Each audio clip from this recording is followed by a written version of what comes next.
Hi. So today, pupunta na ako dun sa the medical clinic para makuha yung result ng aking skin test. So hopefully everything will be fine at pupunta na ako ng son.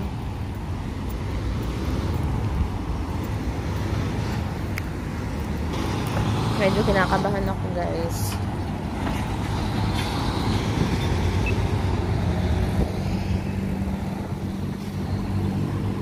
So, I'll update you later. See you.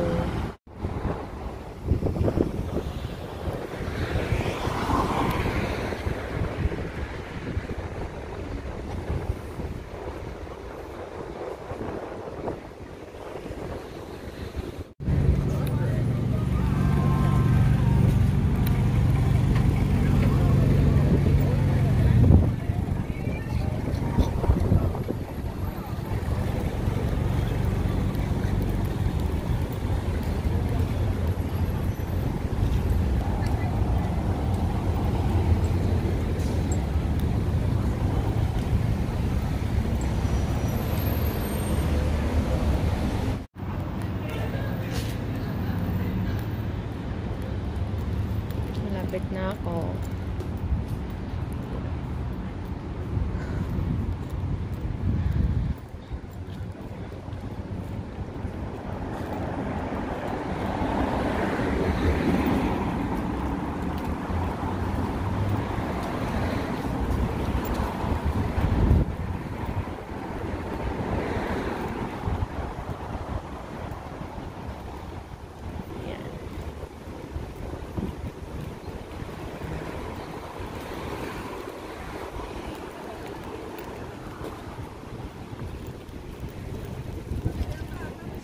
Sobrang lamig na.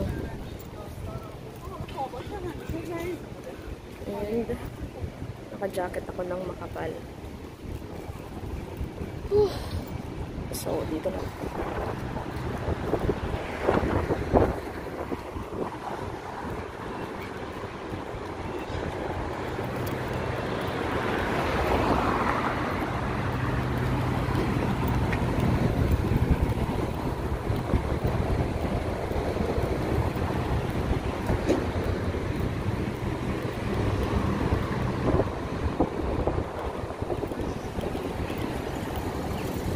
Diretso daan lang. So dyan, travel and medicine vaccination center. Yan sa baba.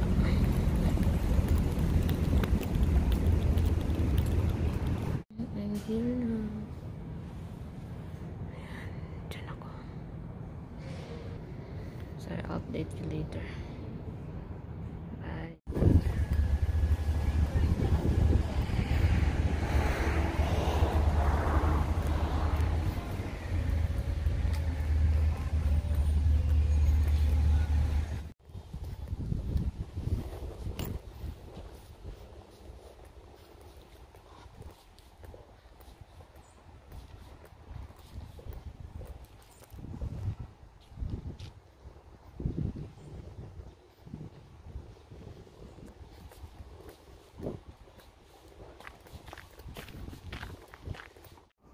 Toma?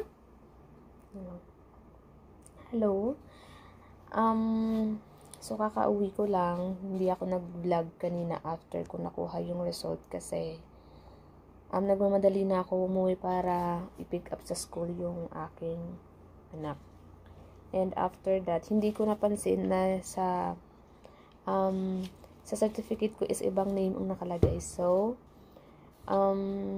regarding nito sa result ng aking TB skin test.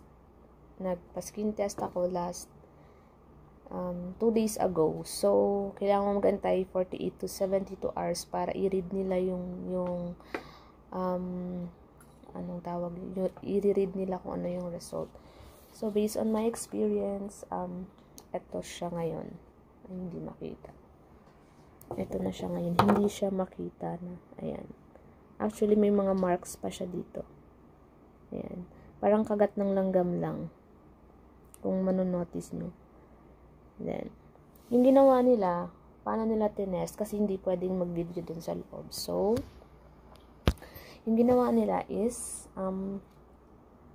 tinanong kanila kung malinis. Unang-una, tinanong nila yung, sa akin na base sa experience ko, tinanong nila kung malinis yung itong part. Sabi ko, oo. So, sabi niya, it won't take long. So, parang dun na ako na it's negative. Yeah, thank you. Negative tayo. So, ang ginawa nila is, ginanon niya, parang narab niya dito na part. And after that, mineasure niya yung, I don't know anong tawag dun sa measuring niya. Mineasure niya kung ilang mm ba tawag nun. Basta, mineasure niya yun.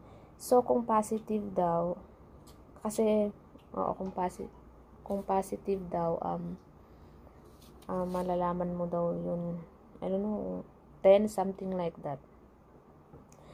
Tapos, tinanong ko siya bakit siya nag-red kasi medyo nag-worry ako kasi may red spot siya. So, ang sabi naman niya is normal reaction yan kasi nung baby pa tayo may mga BCG tayo like ganyan na vaccine. So, it's normal daw na reaction ng skin doon sa ating dito sa test na to. So, ayan, so happy na negative ang result. And after that, pagka negative ka, is bibigyan ka nila nung hindi pa to aking name. Pero bibigyan ka ng gantong form na ito lang. Ayan. Na negative test. No further testing yet. Bibigyan ka nila ng ganitong certificate to para i-present mo to sa kung saan ka magwo-work, kung may mga requirements ka or for personal purposes lang. Tapos ito naman is yung para sa hindi ko napapakita kasi confidential. Itong form naman is pinasaynan ko to sa kanya kasi ito sa work ko to. So kailangan i-sign na niya, tapos after that dadalhin ko to sa family doctor para i-sign na, and then ito ng doctor para maging okay lang. And like that, pagka nag-positive ka sa skin test, i-request ka nila for x-ray.